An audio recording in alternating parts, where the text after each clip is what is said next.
This is Erica Lopez and Todd Dickinson from the University of Oklahoma Weather Lab with our weekly regional forecast starting on Friday, December 1st, 2017. Welcome to December. Want to know what conditions are forecast for this month? We have that and plenty more packed into this podcast. Let's get started. First things first, let's take a look at the 6 to 10 day temperature outlook.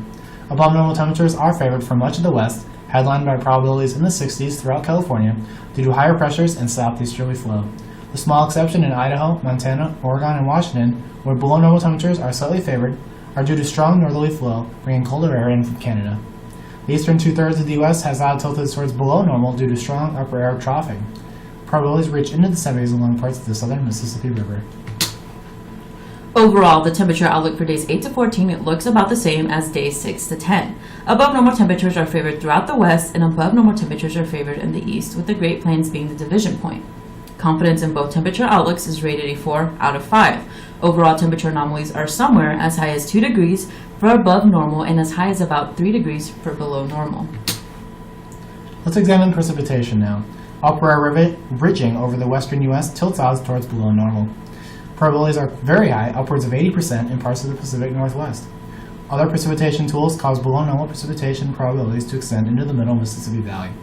Above normal probabilities extend from the southern U.S. up the eastern seaboard into New England and parts of the Great Lakes ahead of expected frontal activity. If we look at days 8 to 14 now, the upper air ridge again tilts odds towards below normal throughout the west. Frontal activity is expected to be short-lived with no other significant forcings for rain, causing probabilities to shift more towards below normal for precipitation on the eastern half of the U.S. Overall, there looks not to be much in the way of short-term relief to drought conditions throughout the U.S. Speaking of drought, let's see the latest drought monitor now. Since our last podcast, drought conditions have continued to worsen. The majority of Texas is now at least experiencing abnormally dry conditions, with moderate drought conditions now covering about 30% of the state. Severe drought conditions continue to move into southeast Oklahoma and now cover 20% of the state. Moderate drought is expected to become apparent in the OKC metro in the near future. Virtually the whole state of Mississippi is now experiencing at least abnormally dry conditions, with over half experiencing moderate drought. A similar story can be said for Louisiana. Lastly, Arkansas has continued to be hit hard by drought. Almost half of the state is under severe drought conditions, and 15% of the state has extreme drought conditions present.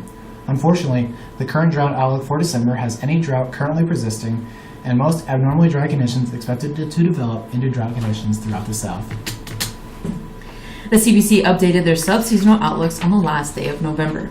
Since our last podcast, the overall trend and impacts of global circulations have become more apparent. For temperatures, the western part of the U.S. has odds tilted towards above normal. The eastern U.S. has odds tilted towards below normal, and the Great Plains act as a divider and have equal chances for above, below, and near normal temperatures. A strong upper air ridge is forecast to be over the west and amplify an upper air trough over the eastern U.S., acting to be two major reasons for the temperature pattern seen in this outlook. Precipitation-wise, much of the CONUS has equal chances for all three terciles. The overall upper air ridge pattern mentioned just now tilts odds towards below normal for precipitation along the west coast. There's a chance that upper air troughing moves in at the east of December, so probabilities for below normal precipitation will lower slightly. An overall northerly flow pattern, consistent with La Nina conditions, tilts odds towards below normal in Kansas and the rest of the southern plains.